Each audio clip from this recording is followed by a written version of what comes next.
Baik, bismillahirrahmanirrahim. Assalamualaikum warahmatullahi wabarakatuh. Waalaikumsalam warahmatullahi wabarakatuh. Jadi pada kesempatan kali ini kami dari kelompok 5 ingin melakukan presentasi terkait dengan tugas kedua mata kuliah pengujian perangkat lunak. Sebelum masuk pada soalan yang pertama, perkenalkan nama saya Muhammad Adilasya dengan stambuk 130202285 mata kuliah penguji perangkat lunak, program studi Teknik Informatika Fakultas Ilmu Komputer Muslim Indonesia. Nah, pada tugas kedua, soalan yang pertama yaitu gunakan setiap tahapan dari teknik pengujian white box untuk diterapkan pada studi kasus Anda, yaitu studi kasus aplikasi pengelolaan tabungan harian berbasis web, serta buatlah kesimpulan dari tiap tahapan. Untuk menjawab dari soalan yang pertama ini, langkah pertama yaitu mengubah unit program menjadi program. Unit program yang diuji adalah keseluruhan logika utama pada script.js, terutama bagian fungsi render, fungsi button save, handler hapus data, handler export CSV. Dari kode tersebut dibuat flow graph berdasarkan keputusan logika. Node dengan simbol N dalam flow graph. Langkah yang pertama yaitu start program, kemudian load data dari local storage, kemudian render saldo, lalu loop tabel transaksi, kemudian percabangan transaksi in atau out, kemudian langkah selanjutnya loop grafik 7 hari, langkah selanjutnya percabangan yaitu berupa kecocokan tanggal dengan 7 hari terakhir, kemudian percabangan tambah data yaitu validasi tanggal dan nominal lebih dari 0.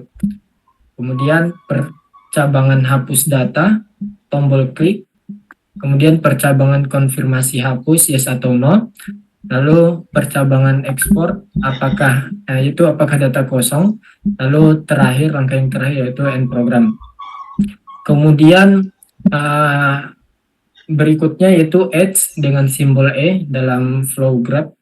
Langkah yang pertama start atau load data, kemudian dari load data ke render saldo, dari render saldo ke loop tabel, kemudian output tabel, lalu percabangan pemasukan atau pengeluaran 2 edge di sini, kemudian loop grafik 1 edge setiap iterasi, kemudian pencocokan tanggal 2 edge, validasi input 2 edge, hapus transaksi 2 edge, konfirmasi hapus 2 edge, ekspor data 2 edge, kemudian yang terakhir semua menuju N.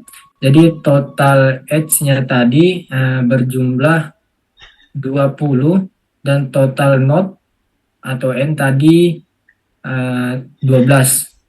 Kemudian selanjutnya yaitu menghitung ukuran kompleksitas logika unit. Rumus perhitungan kompleksitas siklomatis yaitu V dalam kurung G sama dengan E dikurang N ditambah 2. Nah, untuk nilai dari E-nya tadi 20, kemudian dikurang dengan N-nya 12, ditambah dengan 2 sama dengan 10. Jadi interpretasinya kompleksitas logikanya sama dengan 10. Artinya ada 10 independen path yang wajib diuji. Program masih dalam batas aman karena kompleksitas kurang dari 15. Kemudian untuk materi selanjutnya saya serahkan kepada anggota kelompok. Kepadanya kami persilakan. Baik, saya akan melanjutkan materi selanjutnya. Sebelumnya, perkenalkan nama saya Muhammad Yasir Mubarak dan stambuk 13020220187 dari kelas C3 pengujian perangkat lunak, program studi Teknik Informatika Fakultas Ilmu Komputer Universitas Muslim Indonesia, tugas yang kedua. Bagian C, menentukan execution path dan test case. Berikut 10 jalur independen sesuai perhitungan V of G. Pertama, render saat data kosong. Data sama dengan array kosong, tabel kosong, dan saldo 0. Phase kedua, render saat ada transaksi pemasukan. Transaksi dengan tipe in ditampilkan sebagai pemasukan. Page ketiga, render saat ada transaksi pengeluaran. Transaksi dengan tipe out ditampilkan sebagai pengeluaran. Page 4, grafik transaksi cocok dengan 7 hari terakhir, tanggal cocok sehingga nilai grafik bertambah. Page 5, grafik transaksi tidak cocok dengan 7 hari terakhir sehingga nilai grafik bernilai 0 pada hari tersebut. Page 6, tambah data valid, tanggal terisi dan nominal lebih dari 0, maka data ditambahkan. Page 7, tambah data tidak valid. Tanggal kosong atau nominal kurang dari atau sama dengan 0, maka muncul alert. Page 8, hapus data dengan konfirmasi yes, transaksi berhasil dihapus. Page 9, hapus data dengan konfirmasi no, tidak terjadi perubahan data. Page 10, ekspor data, jika data kosong maka muncul alert. Jika data ada maka file CSV diunduh. Test case berdasarkan execution path. Berdasarkan 10 execution path yang telah ditentukan, dibuat 10 test case yang masing-masing mewakili satu jalur independen. Setiap test case memverifikasi kondisi utama sistem, yaitu render data, grafik, penambahan data, penghapusan data, dan proses ekspor dengan hasil yang sesuai dengan jalur eksekusinya. Kesimpulan, berdasarkan hasil pengujian white box dilakukan flow graph memiliki 12 node dan 20 edge. Kompleksitas logika aplikasi diperoleh sebesar 10, sehingga diperlukan 10 test case yang mewakili 10 jalur independen untuk memastikan seluruh logika program telah diuji. Untuk materi selanjutnya akan dibawakan oleh rekan saya. Baik, saya akan melanjutkan materi selanjutnya, yaitu nomor 2. Tapi sebelum itu saya akan memperkenalkan diri terlebih dahulu. Perkenalkan, nama saya Muhammad Zikri Mubarako, stambuk 13020220156 dari kelas C3 matkul pengujian perangkat lunak. Prodi Teknik Informatika, Fakultas Ilmu Komputer dari Universitas Muslim Indonesia. Soal nomor 2 adalah pilihlah dan analisis teknik pengujian black box yang tepat diterapkan pada studi kasus sesuai spesifikasi kebutuhan, serta jelaskan alasan beserta simpulkan dari analisa Anda. Laporan analisis teknik pengujian black box. Laporan ini membahas pemilihan dan analisis teknik pengujian black box yang paling sesuai diterapkan pada aplikasi pengelolaan tabungan berbasis JavaScript. Pengujian dilakukan dengan melihat fungsi utama aplikasi tanpa melihat detail code, melainkan berdasarkan perilaku dan kebutuhan pengguna. Yang pertama, pemilihan teknik pengujian black box. Beberapa teknik pengujian black box dinilai paling tepat untuk aplikasi ini, yaitu equivalence partitioning. Teknik ini digunakan untuk mengelompokkan input ke dalam kategori yang dianggap mewakili perilaku yang sama. Pada aplikasi tabungan, teknik ini cocok diterapkan untuk menguji input tanggal, nominal, jenis transaksi, dan catatan.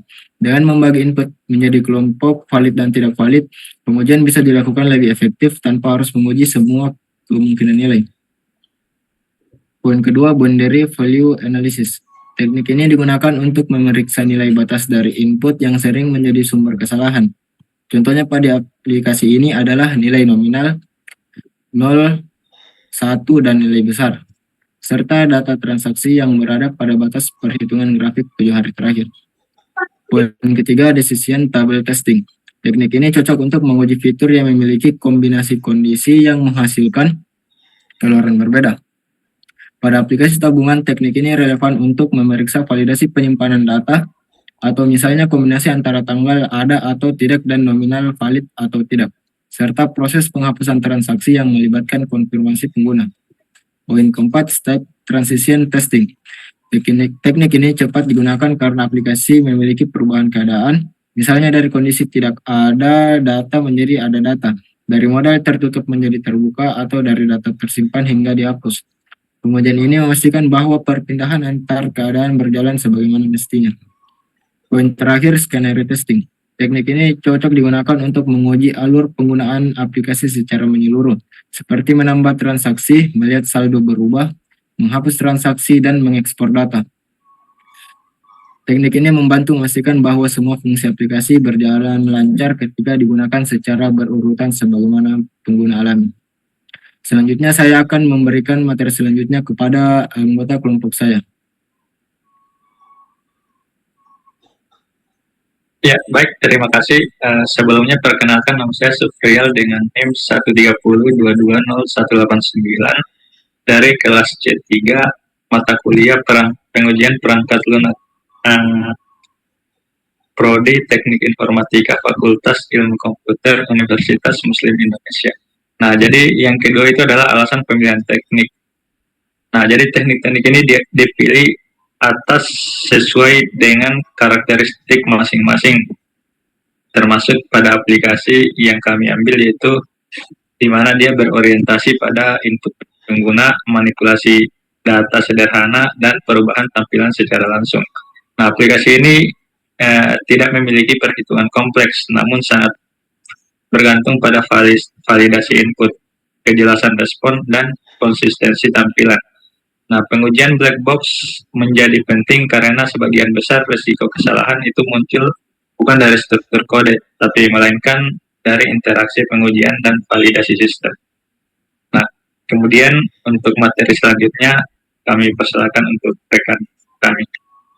Baik, terima kasih atas waktu dan perhatiannya. Perkenalkan, nama saya Muhammad Raya Fahrul Kadari dengan NIM 13020230016, kelas C3, mata kuliah pengujian perangkat lunak, Prodi Teknik Informatika, Fakultas Ilmu Komputer, Universitas Muslim Indonesia. Tugas kedua.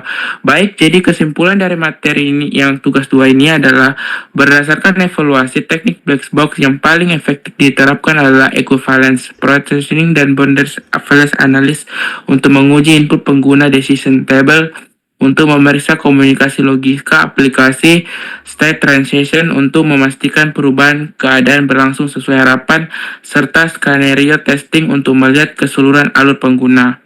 Pengguna gabungan teknik ini memastikan aplikasi bekerja untuk dengan kebutuhan pengguna, tanggung menghadapi input tidak valid, dan tetap konsisten dalam setiap kondisi pengguna. Baik, itulah presentasi kami dari kelompok 2, yaitu materi aplikasi sistem real prototype dan pengukuran perangkat lunak dengan metode direct atau indirect. Mohon maaf jika masih banyak kekurangan. Wassalamualaikum warahmatullahi wabarakatuh. Waalaikumsalam. Waalaikumsalam warahmatullahi wabarakatuh.